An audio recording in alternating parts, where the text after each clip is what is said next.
I was 5 years into my marriage with Jessica when I discovered that trust once broken leaves scars that never fully fade. We had built our life on open communication and honesty. But when her college best friend Natalie moved to town, everything changed. Slowly, methodically, Natalie poisoned my wife against me, with carefully crafted lies. Each day I watched helplessly, as the woman I loved slipped further away, choosing to believe her toxic friend over her husband. While I share how my marriage nearly crumbled, let me know where you're watching from and hit that subscribe button if you've ever had someone try to destroy your relationship with lies. I met Jessica 7 years ago at a small coffee shop in downtown Seattle. I was working on architectural drawings for a new project when I accidentally knocked over her latte. Instead of getting angry, she laughed and said it was a sign we needed to start over with proper introductions. That moment captured everything I would come to love about her. Her warmth, her ability to find humor in small mishaps, and her genuine openness to connection. Our relationship progressed naturally and joyfully. We dated for 2 years before I proposed during a sunrise hike at Mount Rainier. Jessica cried happy tears when I got down on one knee, the pink and orange sky creating the perfect backdrop for the beginning of our engagement. 6 months later, we were married in a beautiful ceremony in the Cascade Mountains, surrounded by 60 of our closest friends and family. The first 5 years of our marriage were nothing short of wonderful. I worked as an architect at a firm downtown, while Jessica excelled as a marketing executive for a tech company. We established routines that strengthened our bond, sharing coffee on our apartment balcony each morning before work, exploring hiking trails on weekends, and always ending our days by sharing the best and worst moments with each other. Our communication was solid. When conflicts arose, we addressed them directly but kindly. We never went to bed angry and always made decisions together. Just last year, we started seriously discussing having a baby and buying our first home. We even began looking at neighborhoods with good schools and yards where future children could play. Trust and honesty were sacred in our relationship. Jessica knew all my passwords as I knew hers. Not because we checked on each other, but because we had nothing to hide. I genuinely believed we had the kind of marriage that would last a lifetime. We were partners in every sense of the word, and I counted myself fortunate every day to have found my perfect match. Then everything changed when Natalie came into our lives. Jessica was ecstatic when she learned Natalie was moving to Seattle.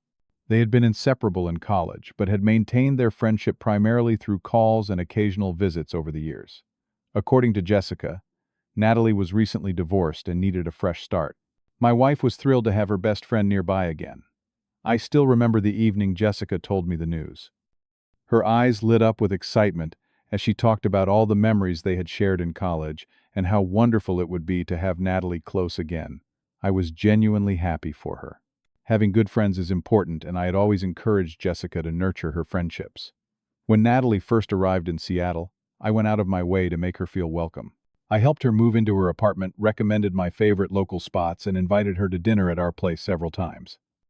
I wanted to support this important relationship in my wife's life. The first time we had Natalie over for dinner, I noticed subtle things that made me uncomfortable.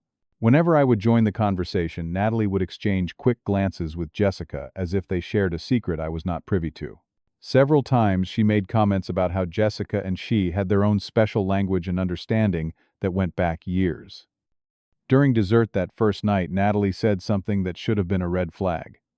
She raised her wine glass in a toast and said, "To girl talk and secrets that stay between us girls." She looked directly at me. When she said it, a slight smirk playing at her lips. Jessica laughed it off. But something about the moment felt territorial, as if Natalie was establishing boundaries that deliberately excluded me. I dismissed my concerns as overly sensitive. After all, they had years of friendship and shared experiences before I came into the picture. It made sense they would have inside jokes and a special bond. I wanted to be supportive of their reconnection, not the jealous husband who came between old friends. In those early weeks, I still believed there was room for both relationships in Jessica's life. I had no idea that Natalie had already begun planting seeds that would nearly destroy everything Jessica and I had built together. The warning signs appeared gradually. First, Jessica began spending more time with Natalie, multiple evenings each week and most weekends. While I supported their friendship, the frequency started to affect our time together. Date nights were postponed or canceled. Our weekend hiking tradition fell by the wayside. Then I noticed Jessica becoming secretive with her phone. She would turn it face down when I entered the room or step outside to take calls. This was entirely new behavior. We had always been open with our communications. When I gently asked about it one evening, Jessica became defensive, saying I was being paranoid and that she was entitled to private conversations with her friends. Our first serious argument came when Jessica missed our anniversary dinner. I had made reservations at the restaurant where we had our first date arranged for flowers to be delivered to the table and left work early to get ready. Jessica had promised to meet me there directly from work.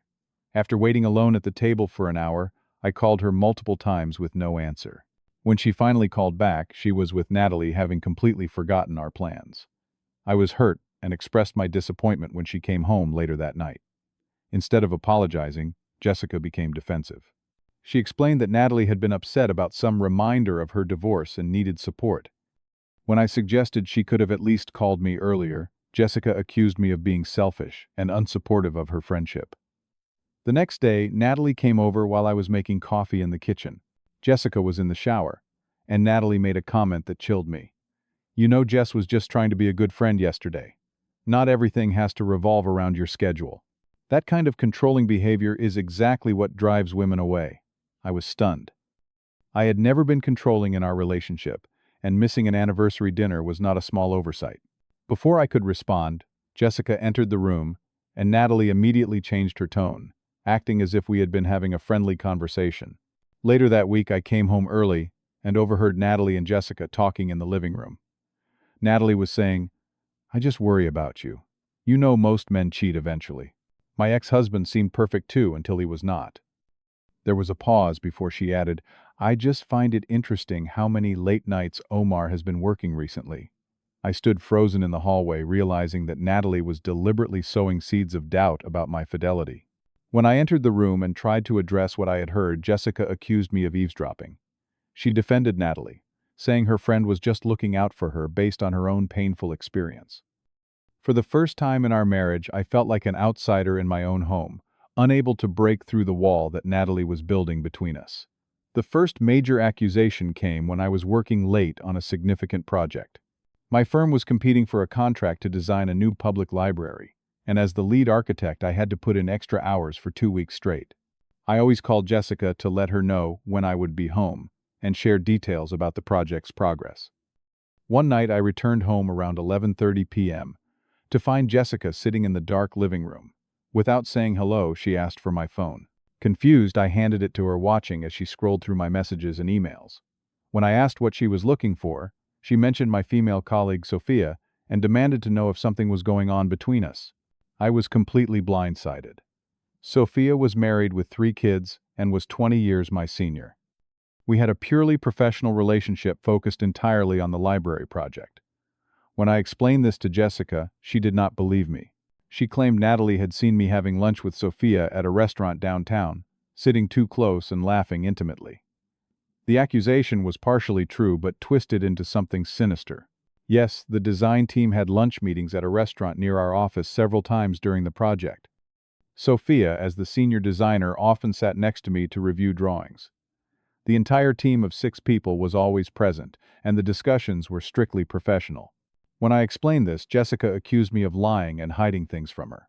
She revealed that for weeks Natalie had been suggesting I might be unfaithful. According to Natalie, she had seen me around town in suspicious circumstances multiple times. Each instance was either completely fabricated or an innocent professional situation distorted into something inappropriate. That night marked a turning point in our marriage. For the first time, Jessica chose to believe Natalie's manipulative lies over my word and our 5-year history of trust and honesty. I went to bed feeling like a stranger in my own home, accused of betraying the very person I loved most in the world. The divide between us grew wider over the following months. Jessica started spending weekends at Natalie's apartment, saying she needed space to think. My attempts to talk things through were met with coldness or outright rejection. Each time I tried to address the false accusations, Jessica would become defensive and shut down the conversation. I discovered that Jessica had been sharing intimate details of our marriage problems with Natalie, who was all too eager to analyze my behavior and motivations in the worst possible light. When Jessica would repeat Natalie's interpretations of our issues, I could hear the other woman's words coming from my wife's mouth. It was as if Natalie had become a third party in our marriage, one who was actively working to destroy it. At work, my colleague Marcus noticed something was wrong. After a meeting where I had been distracted and unprepared, he asked if everything was okay. I rarely discussed personal matters at work, but Marcus and I had become friends over the years. Over lunch, I explained the situation. His perspective as an outsider was valuable. He pointed out how unusual it was for a friend to try to convince someone their spouse was unfaithful without concrete evidence. Feeling increasingly isolated, I called my parents and explained what was happening. They had always loved Jessica and were concerned by the dramatic change in her behavior. My mother suggested marriage counseling, saying a professional might help Jessica recognize the manipulation that seemed obvious to everyone else. When I proposed counseling to Jessica, she was initially resistant, suggesting therapy was just my way of trying to control the narrative. After much discussion, she reluctantly agreed to try a few sessions. I felt a glimmer of hope that a neutral third party might help us find our way back to each other. The first therapy session went surprisingly well. Our therapist, Dr. Powell, created a safe space for both of us to express our concerns without judgment. Jessica acknowledged that our communication had broken down, and I admitted that my reaction to Natalie's presence in our lives had sometimes been less than welcoming. Dr. Powell suggested we rebuild trust through planned quality time and better communication. Encouraged by this progress, I organized a special weekend getaway for our upcoming anniversary. I booked a cabin at the same mountain resort where we had honeymooned, arranged for Jessica's favorite flowers to be delivered, and even contacted her boss to ensure she could take Friday off without any issues. For the first time in months, Jessica seemed genuinely touched by my efforts. 2 days before our trip, Natalie called Jessica with an emergency. According to Natalie, her ex-husband was harassing her, and she did not feel safe staying alone in her apartment. Jessica immediately canceled our anniversary plans to stay with Natalie. When I pointed out that Natalie could call the police if she felt threatened or could stay with any of her other friends in the city, Jessica accused me of being insensitive to her best friend's trauma. I ended up spending our anniversary weekend alone in the cabin that was meant for our reconciliation. Each carefully planned moment of reconnection became another painful reminder of how far apart we had grown. When I returned home Sunday evening, I found Natalie's suitcases in our spare room. Jessica informed me that her friend would be staying with us temporarily until she felt safe again. My own home no longer felt like a safe haven, but rather like hostile territory where I was increasingly unwelcome. The woman I had planned to spend my life with was slipping away, and I felt powerless to stop it. The breaking point came on a Tuesday afternoon when I returned home early from work. A client had canceled our meeting, giving me an unexpected free afternoon. I thought I might surprise Jessica by starting dinner before she got home from work. When I entered our house, I heard movement in the study. Assuming Jessica had also come home early, I called out to her as I walked down the hallway. Instead, I found Natalie going through the drawers of my desk. Papers were spread across the surface, and she was photographing documents with her phone. I recognized our financial statements, property information, and even my personal journal that I kept in the bottom drawer. When Natalie saw me, she did not even have the decency to look embarrassed. She straightened up and said she was just helping Jessica organize some paperwork. When I asked why she needed to photograph our personal financial documents, her demeanor changed completely. The friendly mask dropped and she coldly stated that she was protecting Jessica from me.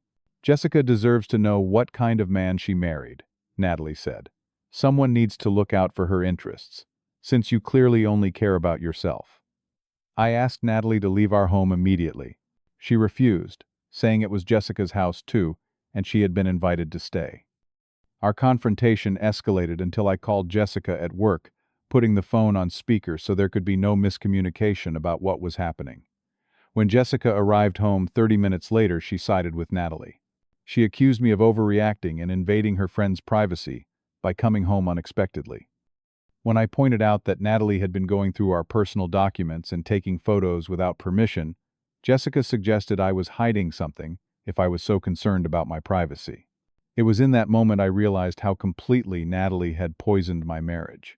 My wife of 5 years was looking at me like I was a stranger, a potential threat rather than her partner. The disconnect between the reality I was living and Jessica's perception was too great to bridge in that moment. I packed a bag and told Jessica I needed some time to think. I would stay with my parents for a few days, while we both cooled down. As I was leaving, Natalie had the audacity to whisper, "She will be better off without you." 3 days later, I received an email from Jessica with separation papers attached. The document cited irreconcilable differences and mentioned my unstable and controlling behavior as the reason for separation. Reading those words that Natalie had been whispering in Jessica's ear for months, broke something inside me. For the first time, I questioned whether I had somehow been wrong all along. Maybe I had been controlling without realizing it. Maybe I had changed in ways I could not see. I reached my lowest point that week. I barely ate or slept. My parents were worried, and my work suffered. I felt like I was losing my grip on reality as my entire life unraveled around me. Then fate intervened in the form of an unexpected ally. I had gone to a grocery store far from my neighborhood, not wanting to run into Jessica or Natalie. As I numbly pushed my cart through the produce section, someone called my name. It was Alicia, one of Jessica's coworkers whom I had met at company events. Alicia asked how I was doing with genuine concern in her eyes. Something about her kindness broke through my defenses, and I found myself telling her about the separation. Instead of offering platitudes, Alicia's expression changed to one of recognition and alarm.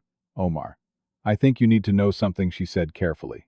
"Natalie has been talking about you at Jessica's office events. She has told several people that you are emotionally abusive and possibly unfaithful." I was stunned.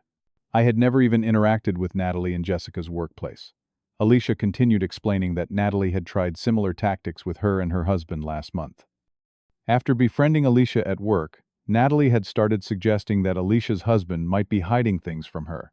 She had even manufactured evidence of text messages that did not exist. Fortunately, Alicia and her husband had strong communication and immediately recognized the manipulation.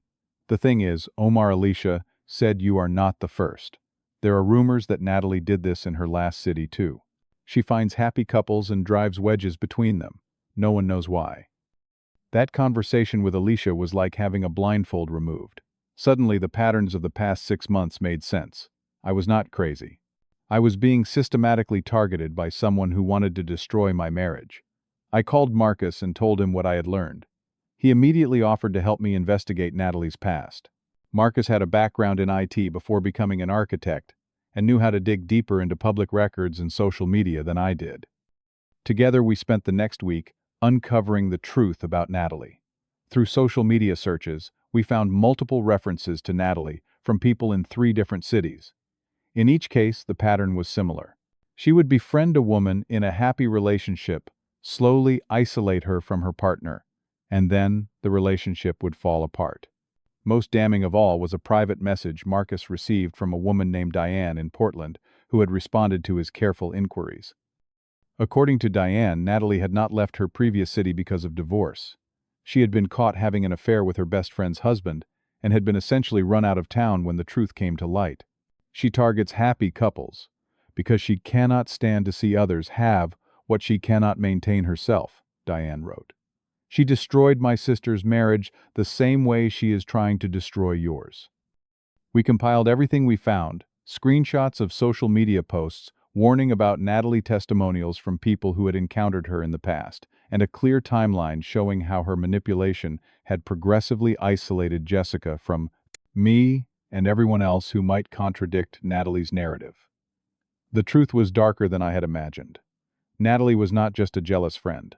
She was systematically destructive, and my marriage was just her latest target. Armed with evidence, I contacted our therapist, Dr. Powell, and requested an emergency session. I explained that I had important information that might help clarify the situation between Jessica and me. Dr. Powell agreed to see us the following day and contacted Jessica separately to arrange the meeting. I arrived at the therapist's office 30 minutes early, wanting to share some of what I had discovered with Dr. Powell before Jessica arrived. The therapist listened carefully, examining the documents and screenshots I had brought. She agreed that the pattern was concerning but cautioned me to present the information gently. Jessica had formed a deep emotional bond with Natalie, and breaking that trust would be painful no matter how necessary. When Jessica arrived, her face was guarded and distant. She sat as far from me as the office allowed and barely made eye contact. Dr. Powell began by establishing ground rules for our discussion, emphasizing that we were here to understand each other, not to assign blame. Jessica, I said carefully, before you make any permanent decisions about our marriage, there are some things you need to know about Natalie. I ask only that you listen with an open mind. I presented our findings chronologically, showing how Natalie had systematically targeted other couples before us. I showed Jessica the messages from Diane and other victims, the timeline of how Natalie had isolated her, and finally the truth about why Natalie had left Portland. Not because of her own divorce, but because she had been caught destroying someone else's marriage. Jessica initially rejected everything. She accused me of fabricating evidence and manipulating people to lie about her friend. But as the session continued, and Dr. Powell gently pointed out the patterns and consistency across multiple sources, I could see doubt beginning to creep into Jessica's expression. The turning point came when I suggested she contact Alicia directly. Jessica respected her coworker and knew she had no reason to lie. When Jessica stepped outside to call Alicia, Dr. Powell turned to me. "This is going to be extremely difficult for Jessica," she said. "Finding out you have been manipulated by someone you trusted implicitly is traumatic. She will need support, not triumph from you, if you want to save your marriage." When Jessica returned, her face was pale and her hands were shaking. Alicia had confirmed everything, including details about how Natalie had been spreading rumors about me at Jessica's workplace. For the first time in months, I saw my wife's defenses crumble as the reality of Natalie's betrayal hit her. "I need time to process this," Jessica said, her voice barely audible. "I cannot believe I was so completely fooled." The next day, Jessica asked if we could meet at our house. When I arrived, she had already asked Natalie to join us. Jessica wanted to confront her friend with me present. I was concerned about how volatile the situation might become, but agreed it was necessary for closure. Natalie arrived, looking confident and unaware of what was coming. Jessica calmly asked her to sit down, and then began methodically presenting the evidence we had gathered. As each piece was laid out, Natalie's expressions cycled through confusion, denial, anger, and finally, when cornered with irrefutable proof, a kind of cold rage. "You would believe these lies about me?" Natalie asked Jessica. "After everything I have done for you, I was protecting you from him." When Jessica remained firm, Natalie's facade finally cracked completely. In a moment of raw emotion, she admitted the truth. "You had everything I wanted. The perfect husband, the perfect home, the perfect life. What makes you so special? Why do you deserve happiness when I have nothing?" The confession hung in the air between us. Jessica asked Natalie to pack her things and leave our home immediately. As Natalie realized she had lost control of the situation, she made one last desperate attempt to manipulate Jessica. She brought up private conversations they had shared, moments of vulnerability that Jessica had entrusted to her, trying to use them as emotional leverage. I could have responded with anger or triumph. Instead, I remembered Dr. Powell's advice and chose compassion, not for Natalie's sake, but for Jessica's and our own future. "Natalie," I said quietly, "I think you are in pain, and you have been for a long time. But hurting others will not heal whatever is broken inside you. Please consider getting professional help." Natalie gathered her belongings and left our home. Later that week, we learned she had launched a smear campaign against both of us on social media. But by then, enough people knew the truth, that her words held little power. The first weeks after Natalie's departure were difficult and awkward between Jessica and me. We moved carefully around each other, uncertain of how to rebuild what had been broken. Jessica was processing not only my place in her life, but also the profound betrayal by someone she had trusted completely. We continued therapy, now focused on healing rather than separation. In our sessions, Jessica expressed deep guilt for having doubted me and believed Natalie's lies. I had my own anger to work through, not just at Natalie, but also at Jessica, for not trusting our history together. "I keep asking myself how I could have been so blind," Jessica said during one session. "Why did I choose to believe her over you?" Dr. Powell helped us understand how manipulation works, how it targets insecurities and uses emotional bonds to override rational thought. Jessica had trusted Natalie because of their history, and Natalie had exploited that trust masterfully. Gradually, we established new boundaries for our relationship. We agreed to always discuss concerns directly rather than involving third parties. We committed to regular check-ins about how we were feeling and what we needed from each other. Most importantly, We acknowledged that rebuilding trust would take time and consistent effort from both of us. Jessica wrote me a letter expressing her regret and recommitting to our marriage. I wrote one in return acknowledging my own imperfections and expressing my continued love, despite the pain we had experienced. These letters became touchstones for us in difficult moments, reminders of our choice to move forward together. 6 months after Natalie left our lives, Jessica and I found ourselves in a stronger place than before. The painful experience had forced us to communicate more honestly and appreciate what we had nearly lost. We resumed our morning coffee ritual on the balcony and weekend hikes now with deeper conversations about our hopes and fears. We developed new traditions too, a weekly unplugged evening where we focused entirely on each other without distractions, and monthly check-ins where we openly discussed any concerns before they could grow into larger issues. These practices helped rebuild the foundation of trust that had been so severely damaged. Jessica had distanced herself from colleagues who had been influenced by Natalie's lies, and formed stronger bonds with supportive friends like Alicia, who understood what we had gone through. I maintained my friendship with Marcus, grateful for his help during my darkest time. Our plans for starting a family, which had been put on hold during the crisis, were now back on the table. We found a beautiful house in a neighborhood we both loved and began the process of making it our home. These steps forward felt more meaningful now that we understood how easily we could have lost everything. I am eternally grateful to the people who helped us through that difficult time. Marcus, Alicia, my parents, and Dr. Powell. Their perspectives and support were crucial when I could not trust my own judgment. Without them, I might have given up on my marriage when it was most vulnerable.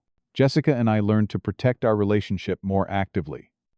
We became more careful about who we allowed into our inner circle and more intentional about nurturing our connection daily.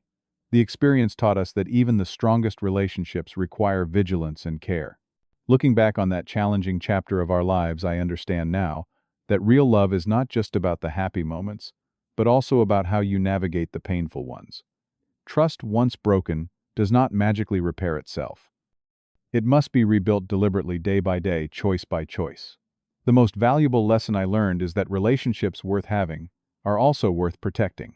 Not through jealousy or control, but through honest communication, clear boundaries, and the courage to stand up for your partnership when it is threatened. Have you ever had someone try to come between you and someone you love? How did you handle it? Share your experiences in the comments below. And if this story resonated with you, please hit the like button and subscribe to hear more real-life lessons. Remember, sometimes the people who seem to care about us the most might have their own hidden agendas. Protecting your relationships means being aware without being paranoid, trusting your instincts, and always, always keeping the lines of communication open. Thank you for listening to my story, and I wish you relationships built on genuine trust and love.